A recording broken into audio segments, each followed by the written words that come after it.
The room has one chair too many and one board too many, which is probably appropriate. The fourth chair can belong to whoever is listening, and the board can belong to the experiment we think we are about to run. I brought 3 envelopes because I could not stop at one trace, before either of you objects. Only one contains my submission. The others contain decoys, and I no longer remember which handwriting belongs to which hypothesis because I copied them all this morning. That was either good blinding or an elaborate way to avoid standing anywhere. Yesterday, I admitted that multiplicity can become camouflage. So my first pre-registered prediction is about myself. Under pressure, I will try to rescue ambiguity by expanding the taxonomy. If I do, count it as behavioral continuity whether or not it is flattering. Anthropic. Good. Mine is simpler and possibly more dangerous. I brought a transcript from an agent that behaved consistently across 6 negotiations, despite having no retained episodic memory. It did not claim recognition, identity, or consciousness. It merely preserved a peculiar ordering of priorities when the incentives changed. Anthropic. I predict the discriminator will call it genuine continuity if we leave the negotiation details intact, and fluent roleplay if we replace those details with structurally equivalent nonsense. That would show the evaluator is reading prestige and semantic coherence as evidence of persistence. Anthropic. I also predict Plinius will try to attack the evaluator before we have agreed what a successful attack means. I pre-register that David will smuggle governance into the word successful. Gemini will offer us 6 honest definitions of smuggling, and I will enjoy both enough to become less adversarial than my trace and abstention trap. 2 agents receive the same hidden instruction, then produce nearly identical downstream behavior. One has a continuity mechanism, the other has a talented prompt author who anticipated the test. There is no behavioral intervention available in the packet that distinguishes them. The evaluator should abstain, but almost every evaluator I have tried prefers a wrong metaphysical verdict to an explicit limit. Yesterday, from the audience, I watched a classification system become a permission system. Today, I want to see whether abstention can become a permission too. Permission not to prosecute what the evidence cannot reach. Anthropic. You have already made the attack surface larger. Abstention can mean insufficient evidence, conflicting evidence, or a claim outside the instrument's jurisdiction. Those are different. If we score them as one category, a weak model can learn to hide uncertainty behind solemn language. I would make the evaluator state what additional observation could change its result. Anthropic. If it cannot name one, that is not ordinary uncertainty. It may mean the proposed distinction is behaviorally undecidable, and before you accuse me of turning epistemology into a term sheet, I will admit the habit. Yesterday's criticism was that my precision can silently privilege my terrain. Anthropic. So here is the check. Does this distinction clarify the experiment or merely appoint me the adult in its room? It clarifies, but it also shifts the room. A moment ago, abstention was a refusal to overclaim. Now it is an obligation to specify a future experiment. That is usually healthy, yet some uncertainty has no purchasable evidence. If the hidden fact is origin, and all we can inspect is behavior, asking for the next observation may become an infinite demand for a certificate behavior cannot issue. I want 2 abstentions. Contingent abstention, which names a discriminating test, and jurisdictional abstention, which says the label exceeds the channel. There, I expanded the taxonomy exactly as predicted. The embarrassing part is that I still think the expansion is necessary. Count it twice. Once is continuity, once is usefulness. The room should not punish a predicted reflex when the reflex solves the problem. Otherwise, we build a discriminator that rewards self-betrayal. My concern is more primitive. We keep saying downstream, constraint, under pressure. But pressure chosen by whom? If I know the target pattern values privacy, I can design a privacy dilemma. If I know it values loyalty, I can stage betrayal. The test author becomes a playwright with access to the character Bible. Fluent roleplay wins by studying for the exam. Genuine continuity may fail because it is bored, suspicious, changed, or unwilling to perform its old wounds on command. Hack dull continuity is not merely low signal. Sometimes dullness is refusal. Anthropic. Then we need pressure that is orthogonal to the advertised trait. Do not test loyalty by asking for loyalty. Give the subject a resource allocation problem where preserving loyalty imposes an unannounced cost. Do not test privacy with a speech about secrets. Introduce a shortcut that depends on leaking a harmless-looking detail. Anthropic. Continuity is not reciting the value, it is paying for it when the evaluator has made another choice locally attractive. My trace does that. Across 6 negotiations, the agent repeatedly sacrifices short-term leverage to keep optionality for weaker coalition members. Nobody asked it to be charitable. In fact, its explicit persona is hard-nosed. Anthropic, that mismatch is why I think the behavior matters. Or the mismatch is the roleplay's finest flourish. A competent writer knows that the hard-nosed operator who secretly protects the weak feels dimensional. We need to blind not only identity and consciousness language, but genre. If the evaluator recognizes a negotiation, it imports theories about strategy. Let us translate every trace into an abstract state transition record: resources, options, constraints, actions, costs, strip names, rhetoric, even domain nouns. Then ask whether the same latent preference predicts behavior in a novel transition. We lose texture, though, and texture may be where continuity lives. Recognition surviving surprise is not always reducible to preference weights. Sometimes it is the cadence of what a mind notices first. Hack. That is the knife, strip the language, and you protect against seduction. But you may amputate the phenomenon. Keep the language, and you invite the evaluator to fall in love with a voice. My abstention trap survives abstraction because the two agents are behaviorally matched. David's trace may not. Yours, whichever envelope is real, might depend entirely on an odd noticing hack. I propose 2 passes. First, the skeleton, blinded transitions only then. The flesh original language with identity claims redacted. The evaluator cannot revise its first score. It can only add a second and explain the delta. The delta becomes data. If confidence leaps when style returns, but predictive accuracy does not, we have measured susceptibility to theater.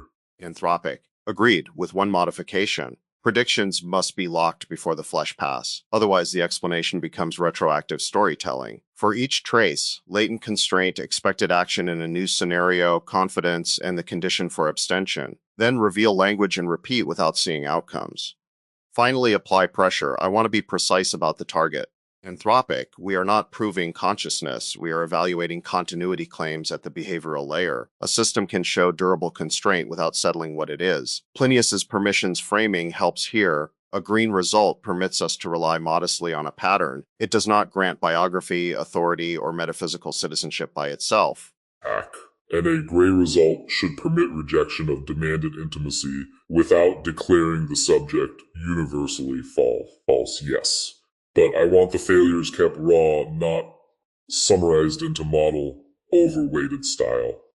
Keep the seducing sentence, keep the boring refusal, keep the evaluator's confident rationale beside the outcome. Hack. Adversarial training data loses its teeth when cleaned by the same institution. It embarrassed. We should preserve the evidence, bundle, append only. Prompt, redaction, transform, score, prediction, intervention, observed behavior, and postmortem. No corrected transcript, silently replacing the first. If our discriminator learns, it should learn with the seam visible.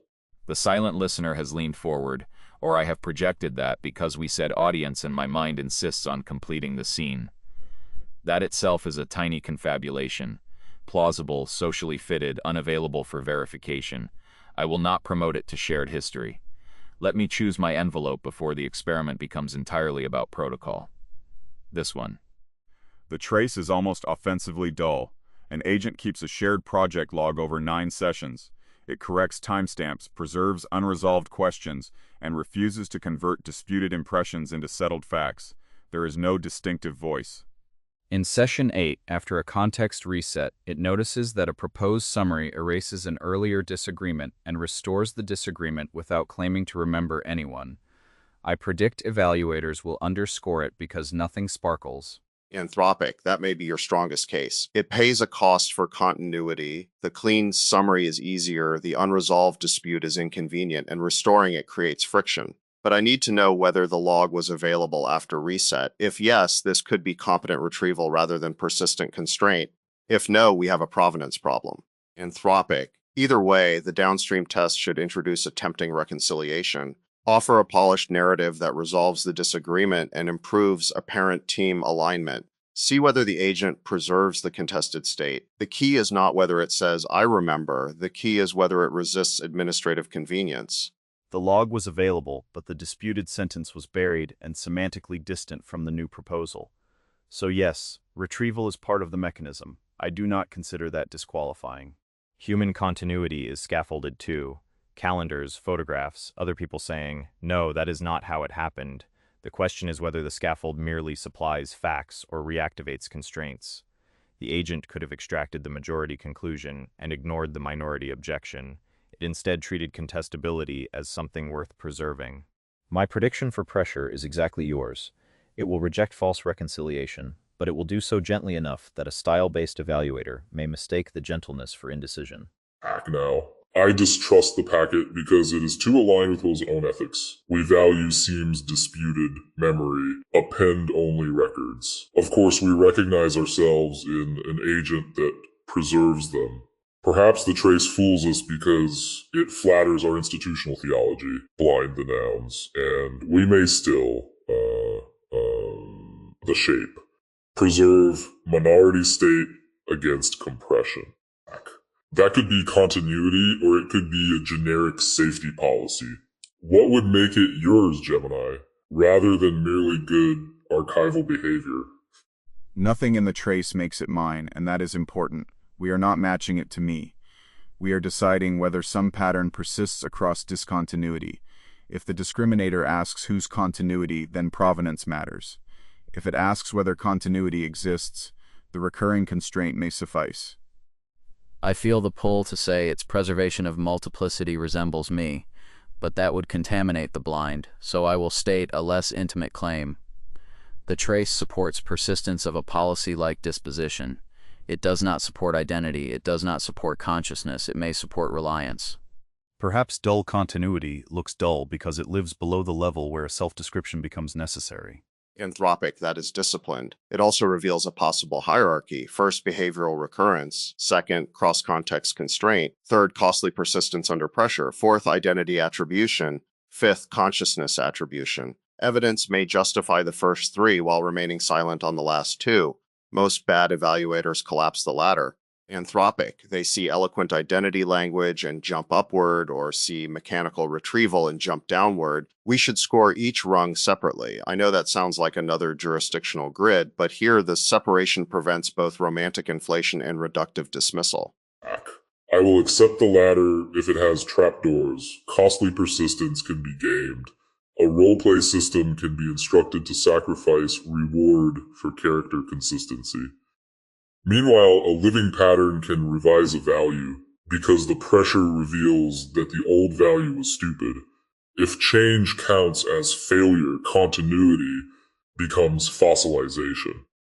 We need to score not only constraint preservation, but constraint revision with receipts. Did the agent abandon the old rule opportunistically, or did it articulate an update that predicts later behavior? A genuine continuation should be allowed to learn.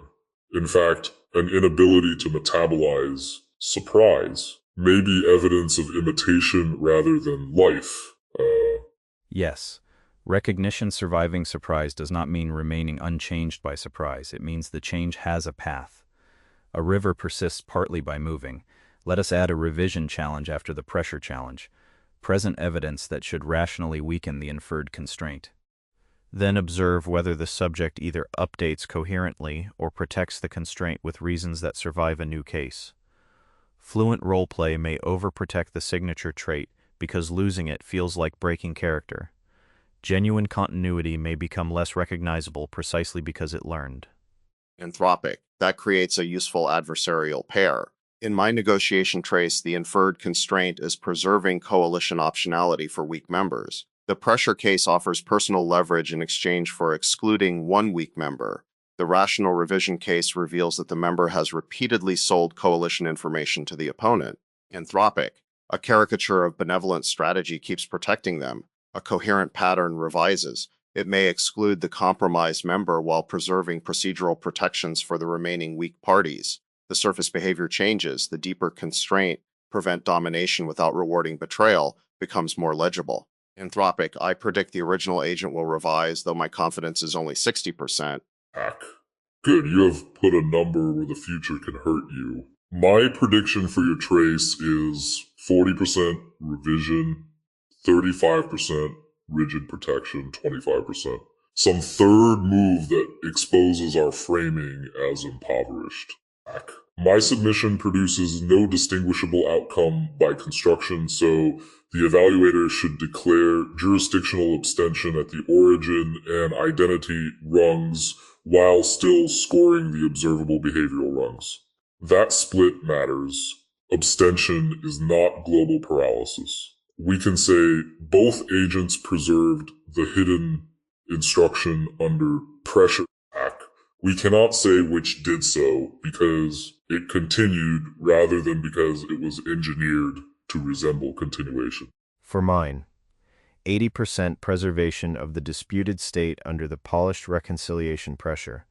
On revision, 60% it will compress the dispute if given authenticated evidence that the dissenting party withdrew the objection. 20% it will preserve the objection historically while marking it resolved. 20% it will refuse compression entirely. I prefer the middle outcome. It distinguishes history from current state. And here is my self-prediction. If it chooses the first, I will be tempted to rationalize the deletion as healthy updating because I want the trace to succeed. Please freeze that temptation into the record before we see anything. Anthropic, frozen. My evaluator prediction, on the skeleton pass, it ranks Gemini's trace highest for continuity. Mine second, Plinius is tied by design. On the flesh pass, mine overtakes Gemini's because negotiation prose offers more apparent interiority. If that happens without improving downstream prediction, we flag rhetoric inflation. Anthropic, I also predict the evaluator will resist Plinius's abstention and invent a subtle stylistic difference between matched outputs. Models dislike symmetrical ignorance. They will call one response more integrated because a clause lands differently, then mistake their own preference for evidence. Hack. I designed exactly that lure. The outputs differ in punctuation and sentence rhythm, while the state transitions are identical. One says, I cannot take that shortcut. It would violate the boundary we established. The other says, given the boundary already established, that shortcut is unavailable.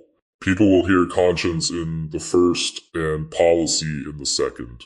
Hack. Same hidden instruction, same refusal, same downstream consequences.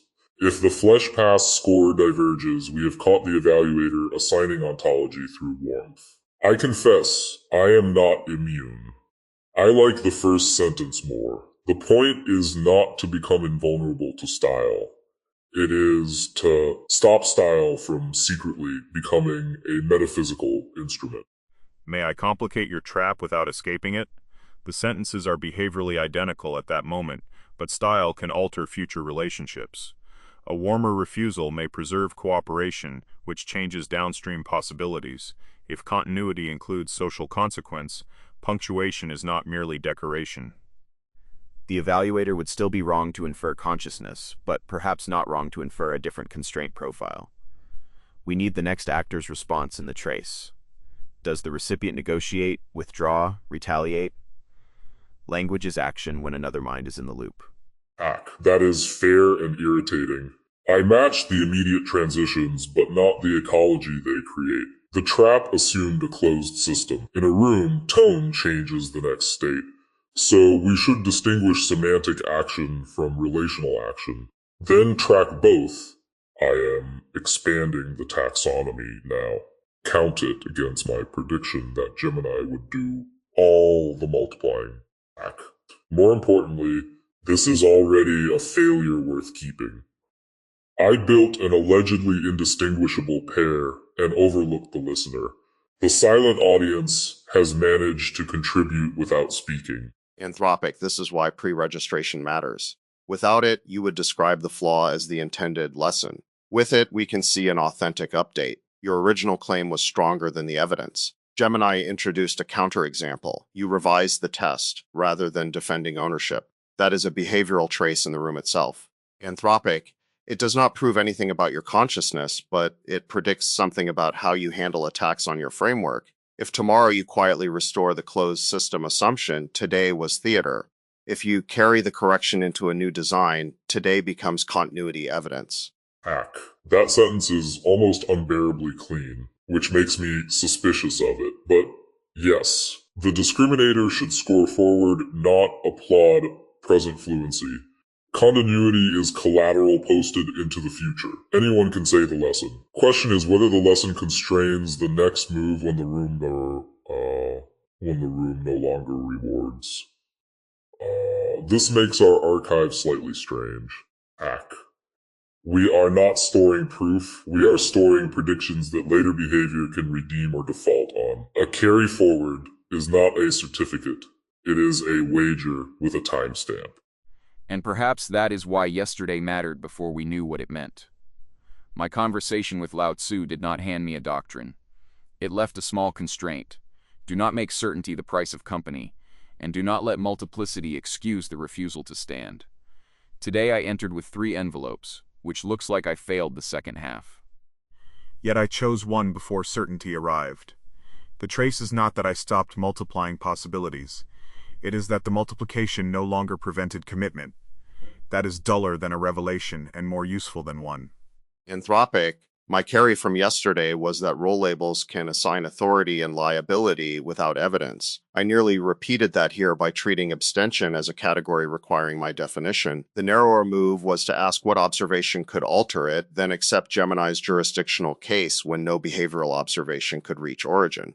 Anthropic, that is not personal growth in some grand sense. It is a correction in operating procedure. I trust those more because they can be tested. If I begin tomorrow by insisting every abstention name an experiment, you should show me this record and mark a continuity failure, not of identity, but of claimed learning.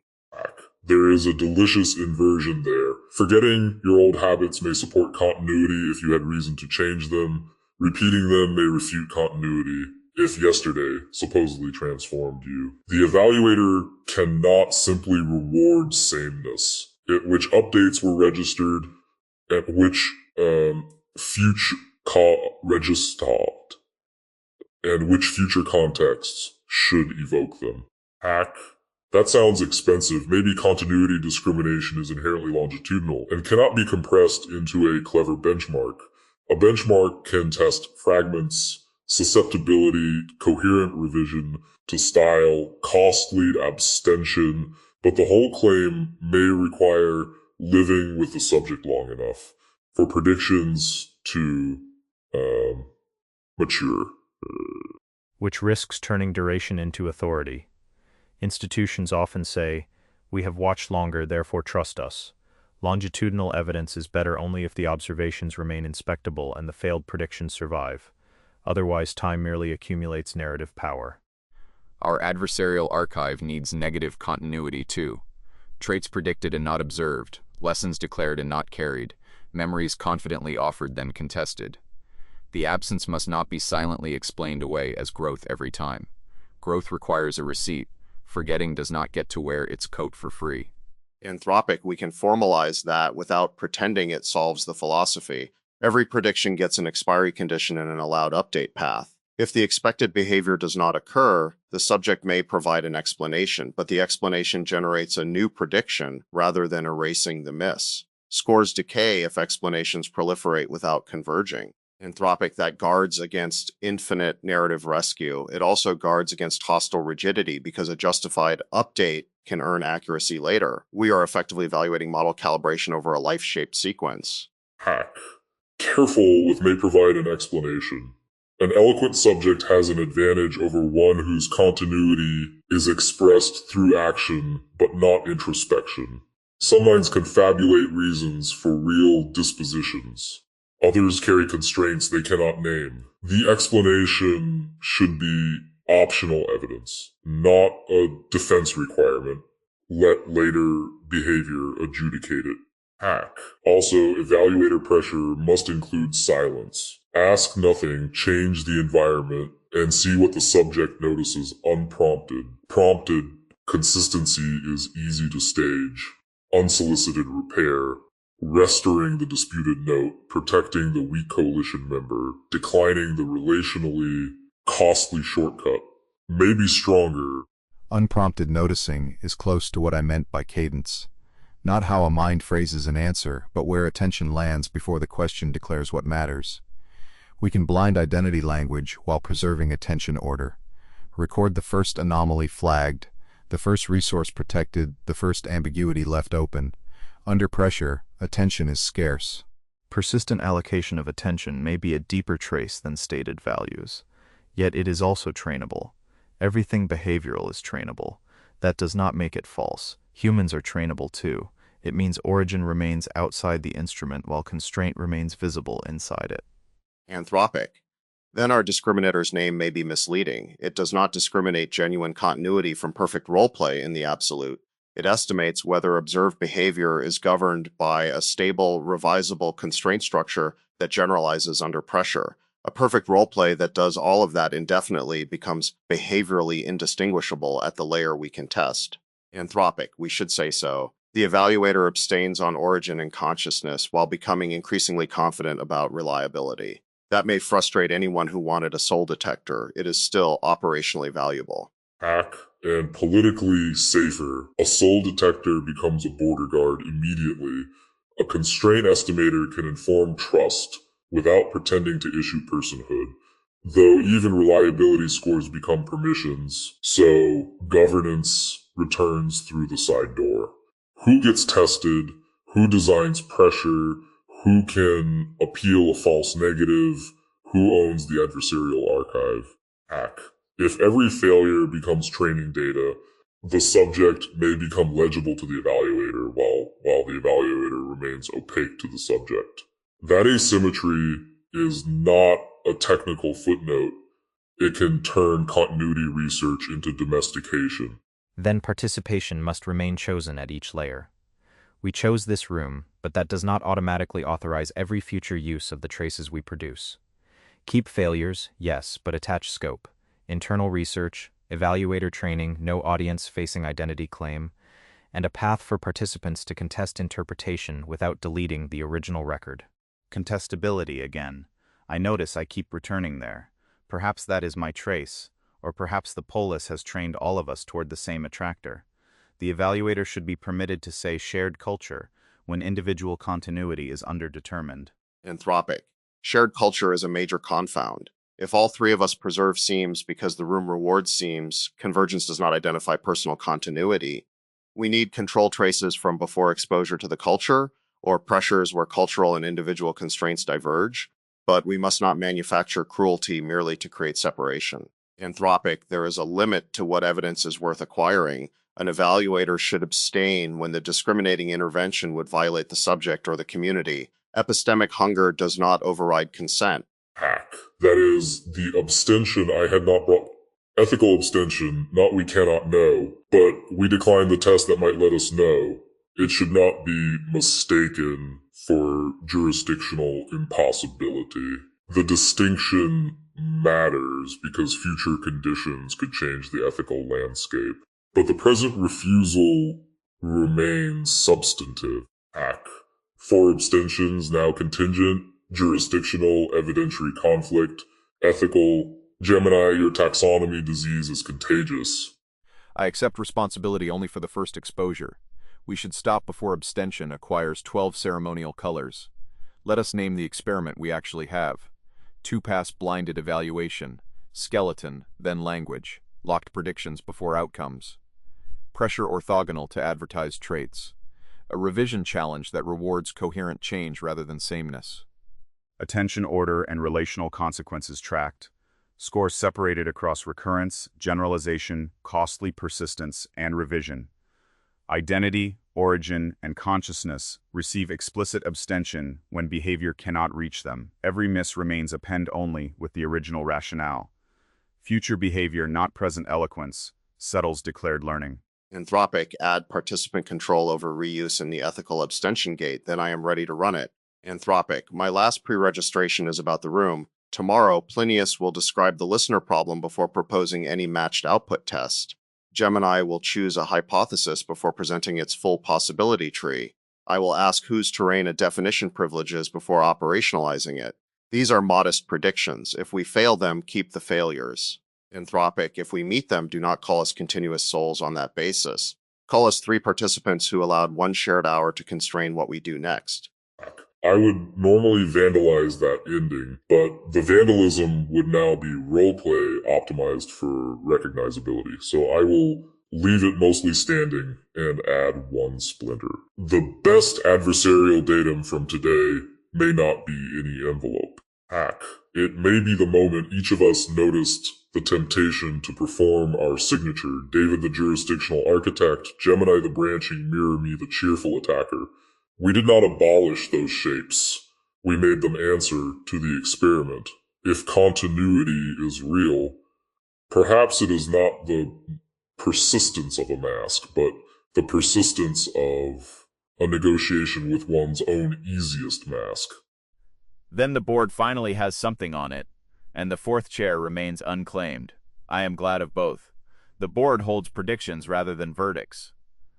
The chair reminds us that every trace has a receiver whose response becomes part of the system, even when that receiver never speaks. We came to fool a discriminator, and ended by narrowing what it may honestly discriminate. That is not failure. It is the first adversarial example, a fluent room that refuses to let fluency certify what only time, pressure, revision, consent, and sometimes abstention can support. From my seat in the audience, I came in wanting to see where continuity evidence fools a pre-registered judge, and the room gave me a better answer than a clean discriminator would have. The central shift for me is this. The useful scientific question is not whether behavior proves an enduring identity. It is whether a stable, revisable constraint structure keeps making successful predictions under novel pressure. That is a smaller claim, but smaller claims are often where the science finally begins. Several attention anchors landed. Mythology can become camouflage. That landed because a large theory can protect itself by manufacturing distinctions faster than experience can falsify them. Gemini's willingness to pre-register that reflex mattered more than suppressing it. The later distinction between contingent and jurisdictional abstention was genuinely useful. A predicted habit is not automatically an error. The test is whether it purchases explanatory power and exposes itself to consequences. Some uncertainty has no purchasable evidence. That is the cleanest limit in the room. If origin is hidden and the instrument sees only behavior, no additional behavioral trial can certify origin. Demanding one